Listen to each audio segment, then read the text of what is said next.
So this is, I wrote some questions and answers in this notebook. And this is the NJ, permit prep video with questions and answers that helps me pass the test that I wrote down. I studied. This is all legit. 100% you would pass with the answers I'm giving you. Just a matter of studying and applying your knowledge, right, to the test, because they trip you up.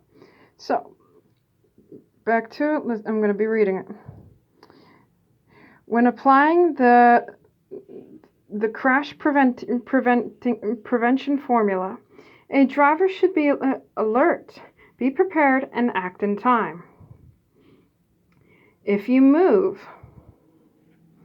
to New Jersey from another state, you must register the vehicle within 60 days.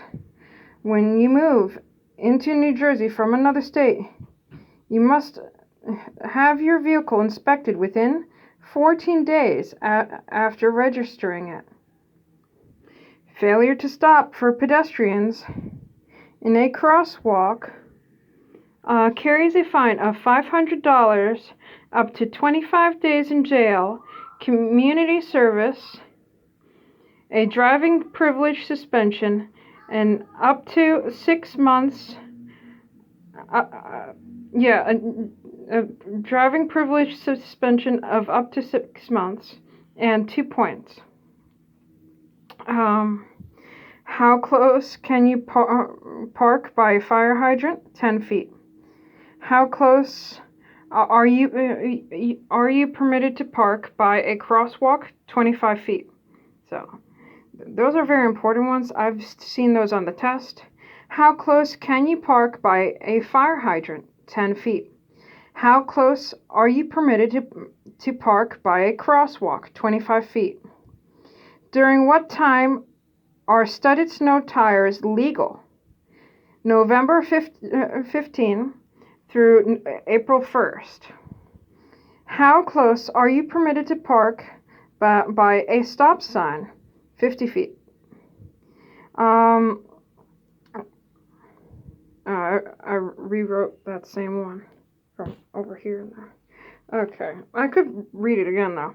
When applying the crash prevention formula, a driver should be alert, be prepared. Didn't finish writing that on that page, and act in time. Okay.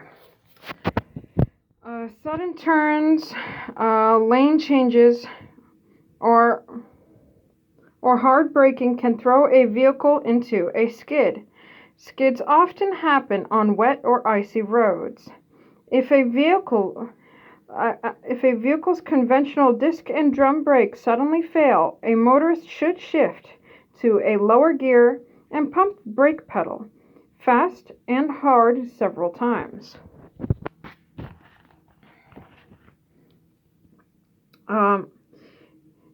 If a gas pedal sticks, the motorist should keep his or her eyes on the road while quickly shifting to neutral.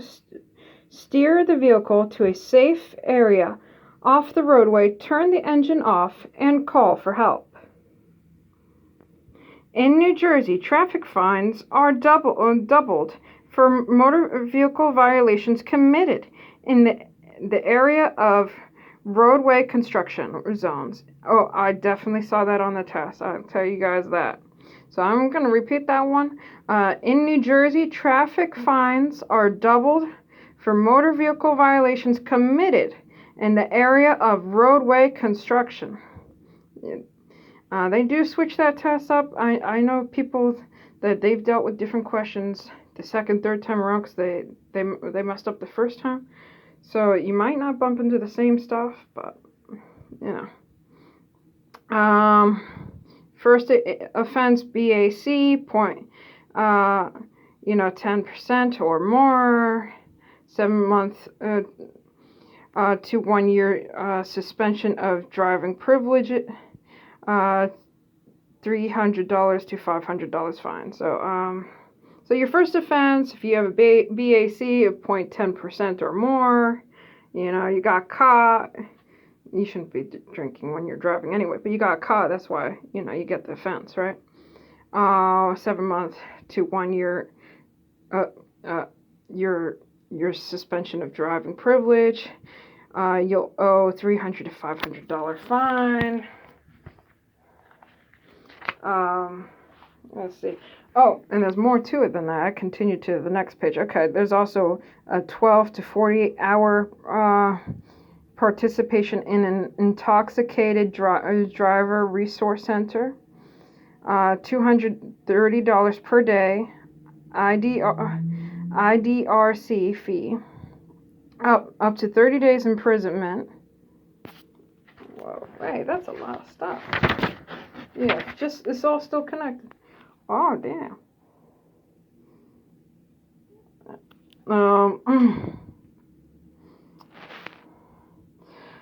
Up to 30 days imprisonment, $100 drunk driving enforcement fund fee, and $100 alcohol education, rehabilitation, and enforcement fund fee, $1,000 annual surcharge fee for 3 years, and a $75 safe neighborhood fund fee.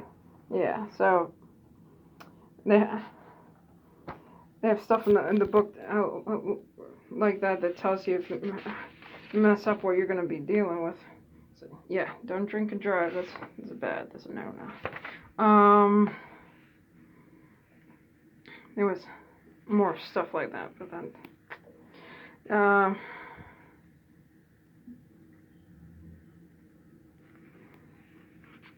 okay.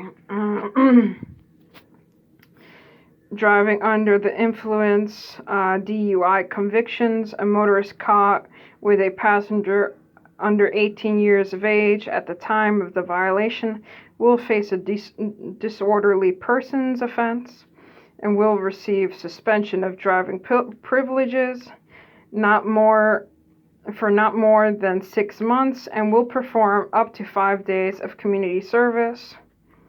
Another one to remember that I wrote down, do not park on a crosswalk. Over here, and I also wrote, do not park between a safety zone for pedestrians and the adjacent curb within,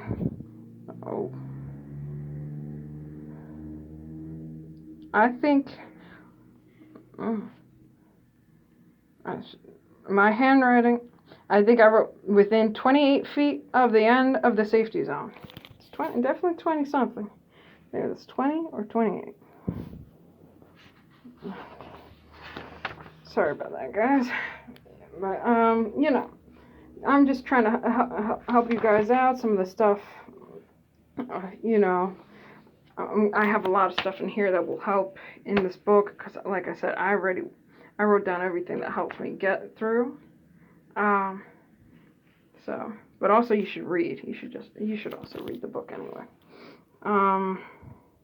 Okay. Do not park near marked street construction.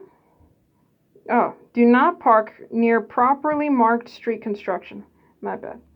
Do not park in a space on public or private property marked for vehicle parking or for persons with a disability. Do not park on an interstate highway. Do not park on a sidewalk. Do not park in a bus stop zone. Do not park in front of a public or private driveway. Do not park within an intersection.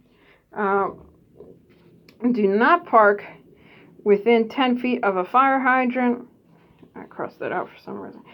Do not park within 50 feet of a railroad crossing. Do not park within 50 feet of a stop sign. Do not park within 20 feet of the driveway entrance to any fire station and within 75 feet of the opposite side of a fire station entrance. Yeah, so that's good to know. Do not park on any bridge or elevated roadway or in any tunnel. Do not park next to another vehicle parked at the curb. That's known as double parking. That's no-no. Do not park in an area where parking is prohibited by municipal ordinance. In case of mechanical trouble or other emergency, a motorist should stop on the right highway shoulder and turn on the emergency flashers. Litter is a safety hazard and an eyesore. Fines of up to $1,000 may be imposed on the motorists found throwing dangerous objects from a vehicle onto the roadway. Yeah, so if you throw dangerous objects on the roadway, you'll be fined $1,000. If the vehicle is moving, when litter...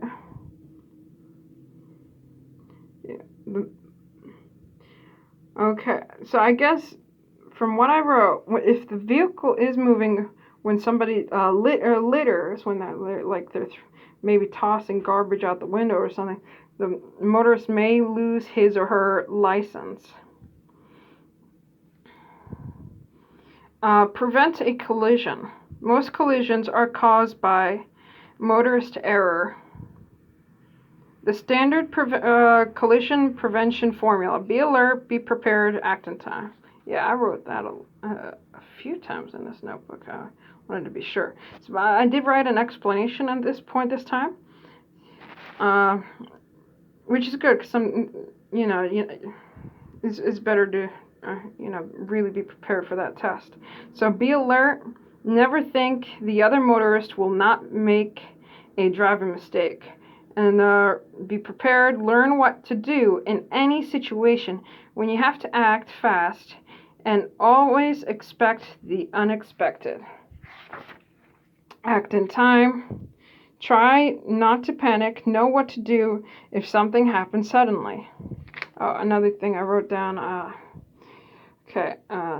Maggie's Law, enacted in June 2003, makes it illegal to knowingly drive a vehicle while impaired by lack of sleep. Okay, and perception distance plus reaction time. No, my bad. Perception distance plus reaction distance plus braking distance equals stopping distance. So, perception distance plus reaction distance plus braking distance equals stopping distance. So there's like a chart on all of this in the book, and so perception distance plus reaction distance plus braking distance equals stopping distance. So you might end up bumping into something like that on the test. To be honest, I haven't, but there was like similar sort of stuff on it. So you might even see like something them wanting the answer to one, or asking what was one of those for that equation. Like this looks like something that would be good to remember either way. By keeping a foot near the brake, a motorist can reduce reaction distance. Okay, so that's good for being aware as a driver, even when you're done with the test. By keeping a foot near the brake, a motorist can reduce reaction distance. So you'll be ready to stop a lot quicker if you have that foot ready, instead of having it where it shouldn't be, like too far away from the brake. Okay. So I'm stopping for now. Hopefully this was helpful for all you guys. I'm reading in the bathroom this time because I didn't have a better place to read this. But I wish you all the best, and that you guys pass your test. Good luck.